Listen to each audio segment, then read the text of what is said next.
Let's go on a discovery quest, shall we? Hello, it's Oopsy Annie, and I'm in Pioche. Oopsie, no, I'm in Pioche. P-I-O-C-H-E, Nevada.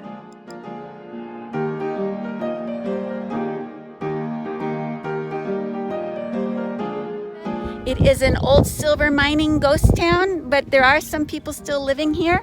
But there's a lot of the old West here from the mining days of the late 1800s, and as well as Boot Hill Cemetery. Woohoo! I am in front of, well, I'm going to show you the Pioche Masonic Temple. A lot of these western towns had Masonic halls and lodges. 1873 to 1973, it says at the top. It's closed now, though, as is many of the buildings here today.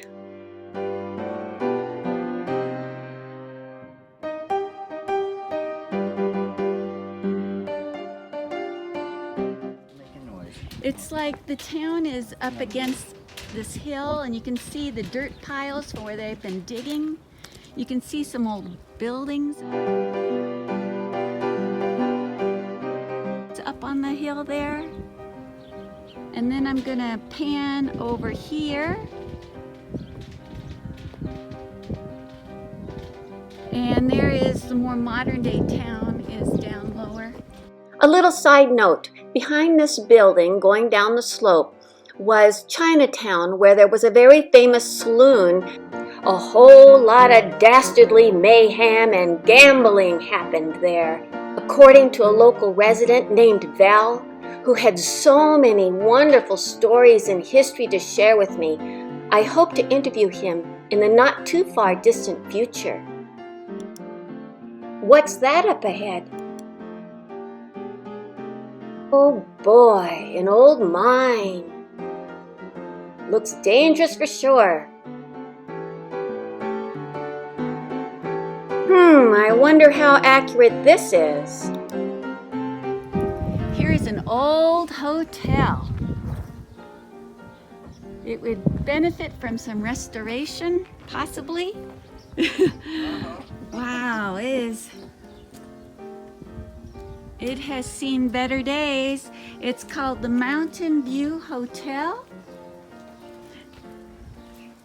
This hotel was built in 1895 by the Ely Valley Mines to house their guests and lay claim to such overnight guests as Herbert Hoover, Nell Merbarger, famous author of The Old West, many U.S. senators and Nevada governors, and many of their other notables.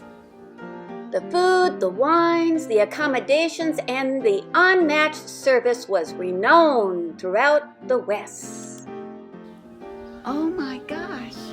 And it's just sitting here not being, it needs some TLC.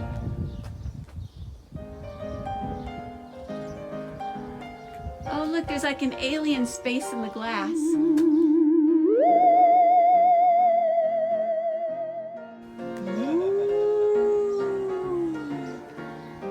Aliens. It's closed, but I'm gonna peek in the windows. Ha ha! I don't know about you, but I'm sure this place is haunted. The Lincoln County Courthouse was commissioned to be built in 1872. The funding for it was mishandled, and so it did not get paid off until 1938, 2 years after it had been condemned. So it ended up costing about $1 million all told.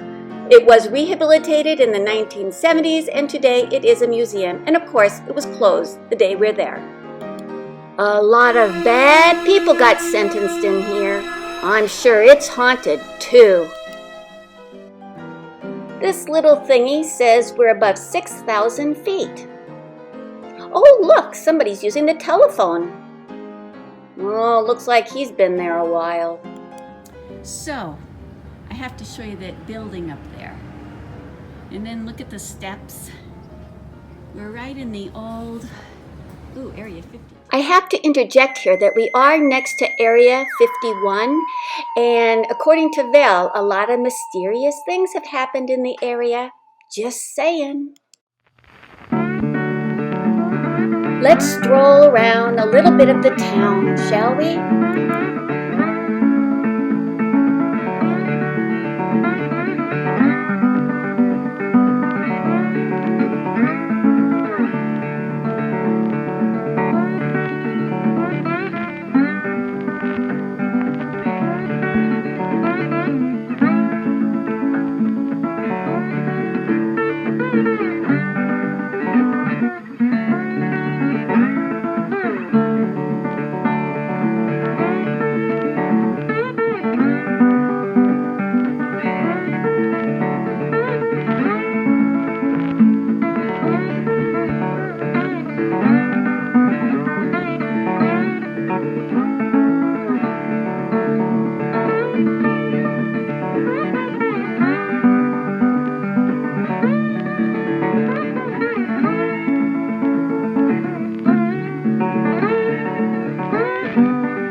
1950s Pioche, right near where we're standing.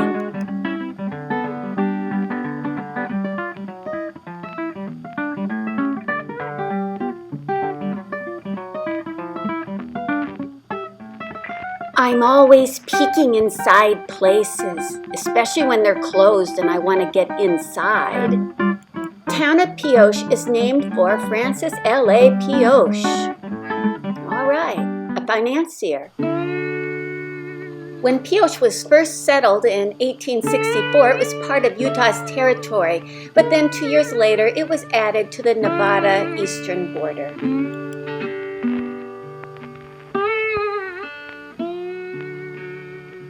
Apparently, this area is home to several species of snakes, both reptile and, human. Just kidding, a little bit. At least it was back in the olden days. Eastern Nevada was home to Native Americans for thousands of years before the European exploration.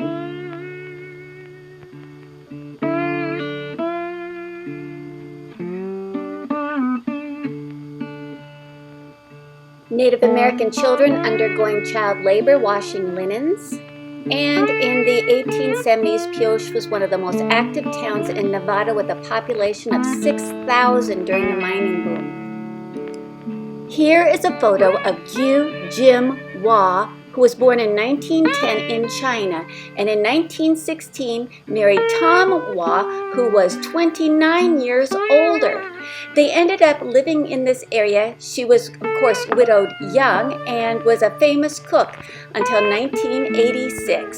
She passed in 1988. Good long life.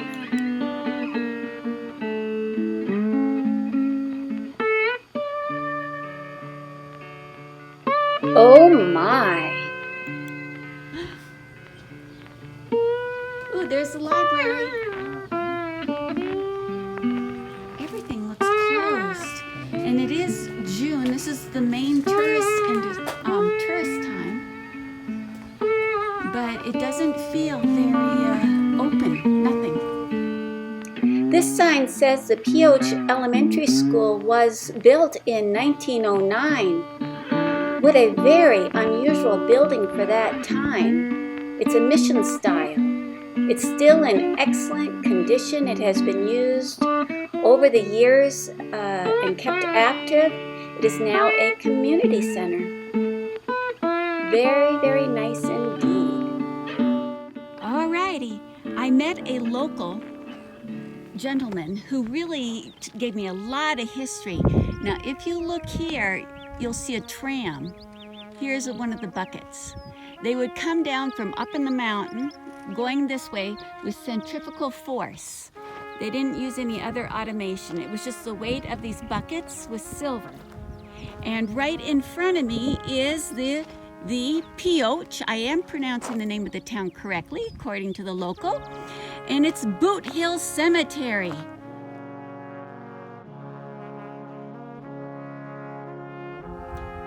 Crime was rampant in Pioche in the early 1870s. During the first few years of Pioche's boom days, it was said that 72 men were buried with their boots on before anyone died of natural causes. But the local man said 74. Many of these men are buried right here in front of me. Let's go check it out. And then next to me on the left is the town cemetery, and on the other side is Goodfellows. So there are 3 cemeteries next to each other. Let's see what we have here. You see that cowboy boot with it's kind of curling up? Can you see that? And this is James Murphy. James Murphy's grave.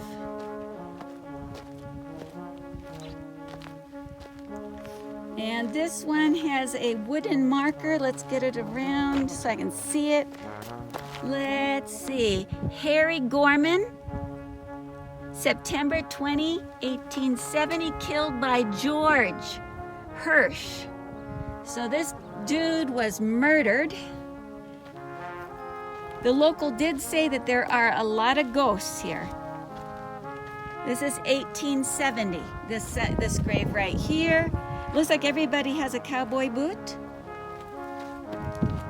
That is Mary Brambler.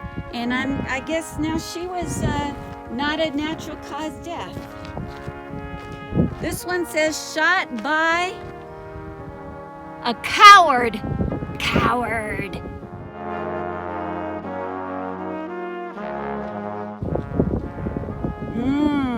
I'm gonna have to. So this one was shot by a coward while he was working his claim and no one even knew his name. Oh man. July 6th, 1873, John H. Lynch shot during dispute over a dog. Bilbo. Did you hear that? Yeah. John Bass, June 26, 1875, shot by officer 5 times.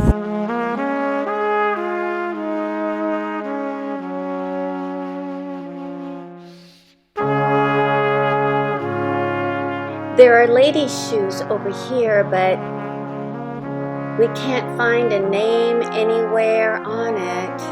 Oh wait, it's faded with time and weather. Can't read it. Sorry for this wind and the fact that my camera is on narrow frame. I did not know I was recording like that. Ugh, oopsie. Many of the grave boards are no longer legible, so I will be walking past them. To entertain you, though, I shall read a poem I wrote in honor of Vel, titled A Man Named Vel. While in the state of Nevada, where you will see a whole lotta dust devils a-whirlin' and a-twirlin', 'neath distant clouds all a-swirlin', I met a gentleman named Vel, who had plenty of tales to tell about the olden days of Pioche, where men arrived to encroach upon a waterless, load-rich land, hoping their wealth would greatly expand. Pioche, an 1870s mining town built on rock, hugged the craggy hillside in frank shock that it had been built to meet the greed of men who were of a cruel, killing breed. Their hungry desire for quick wealth made them wickedly rob the living health of any man or woman so foolish enough to get in their way, be weak, not rough and tough. 72 persons met a murderous death before natural causes finally took someone's breath. Buried with their boots on, they most certainly were. Why so? Well, I think Bell and I can concur. These men were there to make money in the mines, not to make nice with fancy burial designs. Dead were promptly dealt with, no matter the cause. What to do with the bodies was their only pause. A cemetery was established, aptly named Boot Hill, where the murderers and the murdered rest most still, cocooned 'neath barren soil and sun-baked stones, biding eternity's realm, now as dry, brittle bones. Above 'em, on wooden boards, fading into time, states what led to the brazen homicidal crime. John B. Lynch was shot during dispute over a dog. Now that's an unfortunate little epilogue. Then there's ill-mannered Morgan Courtney, possessor of a loathsome personality, I see. Feared by some, respected by few, detested by others, making him a dead man where the others druthers. He was shot in the back 5 times from ambush. Someone gave him the final push, made him shush. Most of the graves are unmarked, save a few, that the wondering curious can come to view. They'll find atop each one a sun-baked weathered boot, stuffed with fake flowers looking wretchedly dissolute, each with a forlorn soul sky upwards a-curlin', forsaken 'neath distant clouds all a-swirlin'. Yes, many tales haunt the dusty, gritty land, where the remains of Pioche tenaciously stand, where time-aged Nevadan men named Vel will gladly stop a spell with many a tale to tell, unearthing the grand, wild past of his mining town, opening doors into deep galleries inside its renown, where lingers a rich mother lode of story gold, ready for the strike, to be queried, to be told. This has been another Oopsie Annie Oopsie video. Love all life around you. Be inspired. Be grateful. Birth joy. And until we meet again in YouTube land, ta-ta, mwah, bye-bye now.